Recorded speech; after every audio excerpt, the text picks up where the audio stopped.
Olá, consumidor, seja bem-vindo a mais uma edição do programa da ADECO, Associação para a Defesa do Consumidor. Todos os dias, em qualquer parte do mundo, ocorrem problemas nas relações de consumo. Portanto, é necessário que o consumidor tenha informações que lhe ajudem a agir perante essas situações, a fim de fazer sempre a escolha certa. E é neste sentido que a ADECO trabalha incansavelmente, difundindo informações que empoderam todos os consumidores cabo-verdianos, quer seja através dos programas radiofónicos, televisivos ou através das suas redes sociais. Portanto, fique na nossa companhia nesses próximos minutos e seja um consumidor informado. Iniciamos o programa anunciando os títulos que marcam esta edição. A ADECO participa na 11ª reunião do Conselho Consultivo da ARME. A voz do consumidor com a visão do munícipe e associado António Pedro Silva sobre os serviços prestados pelos transportes públicos urbanos em São Vicente. Em informação jurídica, saiba quais são os bens sujeitos à administração de cabeça de casal e quais os seus poderes. A ADECO responde com o tema Crimes cibernéticos, o que são e como se prevenir. O artigo 33 do Estatuto dos Municípios prevê que o município deve exercer a autoridade rodoviária nas estradas, a organização do transporte público de passageiros, bem como a colaboração com as outras entidades competentes na fixação de tarifas ou limites máximos de preço a cobrar, mediante a emissão de pareceres previstos na lei. Contudo, nota-se que na prática isto não se verifica. Neste sentido, a ADECO deu a voz ao consumidor e munícipe António Pedro Silva para expor as suas preocupações no que tange aos serviços prestados pelos transportes públicos urbanos em São Vicente. A minha sensação, percepção, é que os serviços estão muito mal organizados e a população é muito mal servida e as autoridades municipais, quer a Assembleia Municipal, quer a Câmara Municipal, estão a falhar redondamente. Em relação a autocarros, é uma situação lastimável que em São Vicente não haja uma verdadeira paragem de autocarro. O que é que há? Locais onde as pessoas possam subir, entrar ou sair do autocarro. Uma paragem de autocarro pressupõe um abrigo onde a pessoa está protegida contra as intempéries, neste caso, em particular, de Cabo Verde, São Vicente, o sol, o vento. Onde haja informação sobre as diversas linhas de autocarro com acessibilidade para todos, cadeirantes e não só. Sustentáveis ambientalmente, temos que considerar que São Vicente entrou na pré-história, porque há dezenas de anos já houve tentativas de criar uma ou mais paragens adequadas à altura. Quanto a táxis, o problema é, no meu entender, é a regulação de preços. Terá que haver uma regulação e uma divulgação dos preços ou tarifas praticadas. Em todos os táxis, no meu entender, tende a ter um pressário, uma tabela, com os valores a serem pagos conforme as deslocações. Não pode ficar ao critério do taxista dizer esse é o valor. O consumidor, o cidadão, o munícipe, entra no táxi e vê o valor a pagar. E, neste caso, até em particular, a ADECO tem a responsabilidade de participar no cálculo das tarifas. É um direito e um dever. Relativamente aos IACs que fazem as deslocações para os pontos mais afastados da ilha de São Vicente, penso que esse setor praticamente quase que se autorregula, se autogoverna. É necessária a intervenção das autoridades, no sentido da sua regulamentação, porque não faz sentido se deslocar, por exemplo, até Lameirão e pagar a mesma tarifa, ou o mesmo preço que se vai até Salamanca ou Norte da Bahia, que é uma distância cerca de 3 vezes maior. Mas o meu apelo é no sentido dos cidadãos munícipes terem até maior dignidade, assumirem o seu papel de munícipe e exigirem responsabilidade das autoridades, fazerem as autoridades cumprirem. E que as autoridades não venham falar de falta de recursos. Está na Constituição, está nos estatutos do município. As autoridades estão a falhar e devem ser responsabilizadas. E não só politicamente, responsabilizadas nos tribunais, se necessário. A ADECO participou de 2 a 4 de setembro na formação Monitoria Social das Despesas Públicas ao longo do ciclo orçamental, promovida pelo Fórum Cabo-Verdiano da Sociedade Civil. De acordo com o presidente do Conselho de Direção do Fórum, Dionísio Pereira, a formação tem como objetivo promover a capacitação das organizações da sociedade civil em conjunto com profissionais da comunicação, na perspectiva de tornar mais audível a voz da sociedade civil em matéria de monitoria das despesas públicas e no acompanhamento dos processos orçamentais. Relativamente a esta matéria, nós temos a vontade de acompanhar, quer da parte da comunicação social, quer da parte dos atores da sociedade civil, mas carecemos de competências. Portanto, o acervo de documentação em termos de suporte legal, há uma vastidão de documentos, de quadros, de tabelas que precisam ser analisados e muitas vezes nós ficamos à superfície daquilo que constitui o Orçamento Geral do Estado. Então entendemos por bem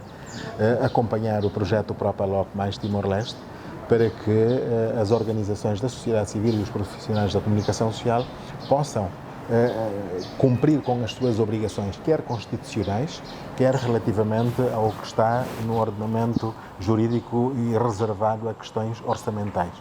Um papel que até agora tem sido desempenhado quer pelo Parlamento, quer pelo Tribunal de Contas, ficando de fora, naturalmente, a sociedade civil. Portanto, o propósito deste encontro é avançar com esse treinamento, que já tínhamos feito na praia na semana passada e agora estamos cumprindo com a parte de Barlavento aqui em Mindelo. O presidente do Conselho Diretivo do Fórum Cabo-Verdiano da Sociedade Civil sustentou que o Orçamento Geral do Estado se trata de recursos, sobretudo financeiros, pertencentes aos cidadãos que são geridos pelos atores políticos que governam o país. Portanto, todos os cidadãos devem estar seguros de que estão a fazer o uso correto dos seus recursos. E para isso, é necessário que estejam munidos de competências técnicas que os permitem analisar todos os instrumentos que dão forma ao orçamento e assim conseguirem reivindicar quando verificar em que algo não está a correr bem. Quando nós estamos a falar do Orçamento Geral do Estado, estamos a falar de recursos, sobretudo financeiros, que pertencem aos cidadãos e que colocamos à disposição dos atores políticos que governam para gerir esses recursos. Por se tratar de recursos que são nossos enquanto cidadãos contribuintes, temos de estar seguros de que os governantes estão fazendo o uso correto daquilo que nos pertence a nós todos e dar o conforto e tranquilidade ao cidadão com a confiança de que, efetivamente, os seus recursos estão sendo bem utilizados. Ora, se não estivermos munidos desses conhecimentos, da competência técnica necessária para a análise de todos os instrumentos que dão forma ao orçamento e permitem também o reporting do orçamento, poderemos ficar num mundo de especulação, de desconfiança, de não acreditar num governante. Portanto, ao se verificar que está tudo ok, isto dá o conforto de relacionamento, mas igualmente nos permitirá ter voz quando verificarmos que há desvios em relação àquilo que é nosso e que entregamos a um grupo de governantes para utilizar de forma racional. E quando tal não acontece, temos de exigir que as responsabilidades sejam assacadas. Dionísio Pereira acredita que depois dessa formação, a sociedade civil estará capacitada com técnicas que o vai permitir acompanhar e analisar os processos orçamentais e terão muitas vozes a pronunciarem sobre este documento, da mesma forma que faz os deputados e o Tribunal de Contas. A formação, que decorreu durante 3 dias na Ilha de São Vicente, contou com cerca de 20 participantes que estão divididos entre ativistas que intervêm a nível das organizações da sociedade civil e profissionais da comunicação social. Quais são os bens sujeitos à administração da cabeça de casal e quais são os seus poderes? Saiba a resposta com a jurista Janice Oliveira na rúbrica Informação Jurídica. Cabe à cabeça de casal a administração provisória do património deixado pelo falecido, até que a partilha dos bens seja realizada. O cabeça de casal administra todos os bens hereditários e ainda os bens do falecido se o conjumeiro se escusou ou foi removido do cargo. Os bens doados em vida pelo autor da sucessão não se consideram hereditários e continuam a ser administrados pelo donatário. O cabeça de casal pode pedir aos herdeiros ou a terceiro a entrega dos bens que devem administrar e que este tenham em seu poder. Pode intentar ações possessórias contra os herdeiros ou contra terceiros. Pode cobrar as dívidas ativas da herança quando a demora põe em perigo a cobrança ou quando o pagamento seja feito espontaneamente.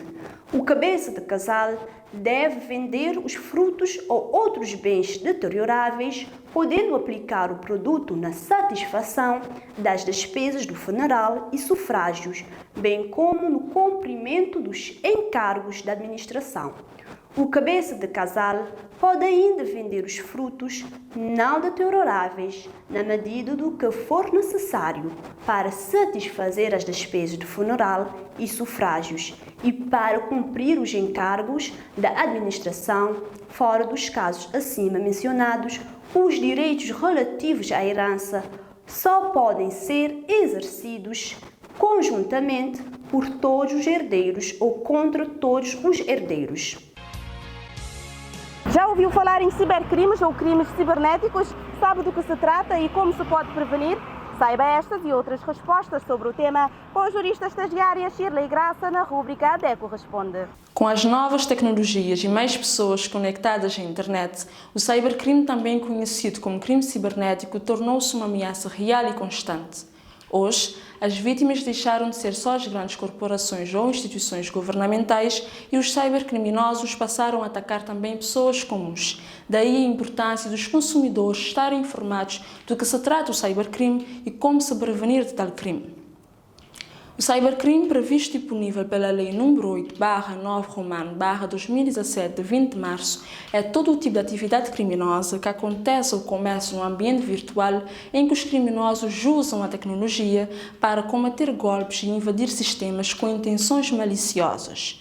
Os cybercriminosos, que podem ser indivíduos ou grupos, acedem indevidamente aos sistemas ou dispositivos informáticos para obter, adulterar ou destruir dados sem autorização do titular do dispositivo, criam e disseminam programas maliciosos que prejudicam os sistemas informáticos e dados de terceiros, apropriam-se de forma indevida de contas de redes sociais, em especial o Facebook e o Instagram, tudo com o objetivo de furtar dados sensíveis, como senhas, dados pessoais, dados bancários, etc. Por mais que praticamente toda atividade da internet seja rastreável, cybercriminosos utilizam ferramentas cada vez mais sofisticadas para esconder sua ação e não deixar pistas sobre a sua origem. O ideal é que eles nunca aconteçam ou sejam impedidos antes de conseguirem acessar o sistema ou praticar uma fraude. A prevenção é sempre o melhor caminho para o combate a cybercrimes. Portanto, eis algumas dicas para se prevenir dos cybercrimes. Cuidado com senhas. Utilize senhas fortes e únicas para cada conta. Use combinações de letras maiúsculas, minúsculas e números. Evite informações pessoais óbvias em suas senhas. Renove suas senhas regularmente e, se suspeitar de acesso não autorizado, altere-as imediatamente. Revise regularmente as configurações da privacidade em suas contas de redes sociais. Isso inclui quem pode ver as suas postagens, quem pode enviar solicitações de amizade e quais aplicações têm acesso às suas informações. Evite postar momentos íntimos ou vulneráveis que possam ser explorados por cybercriminosos. Postagens que revelam localização em tempo real ou detalhes sobre a sua rotina podem ser usadas para fins maliciosos. Desconfie de mensagens e links recebidos de fontes desconhecidas. Nunca clique em links que pareçam suspeitos ou que solicitem informações pessoais ou baixe anexos de e-mails desconhecidos. Mantenha seu sistema operacional, aplicações e antivírus atualizados para corrigir vulnerabilidades. Caro consumidor, mantenha-se atualizado e atento para a sua proteção. E assim chegamos ao fim de mais uma emissão do programa Defesa do Consumidor. Agradecemos a todos pela audiência e convidamos os nossos telespectadores que ainda não são sócios da ADECO a associarem-se à causa, porque juntos conseguimos grandes mudanças. Durante os nossos programas passaremos a destacar cada uma das 14 rádios que têm nos ajudado a levar a informação a todos os consumidores. Esta semana destacamos a Rádio Voz de Bobista como forma de agradecer a sua parceria com a causa de defesa do consumidor. A ADECO está disponível para dúvidas e reclamações através dos nossos contactos. Siga o trabalho da ADECO nas redes sociais, Facebook, Twitter e YouTube. Leia a nossa coluna no jornal impresso Terra Nova e escute-nos nas 14 rádios parceiras. Voltamos na próxima semana com mais temas de interesse do consumidor.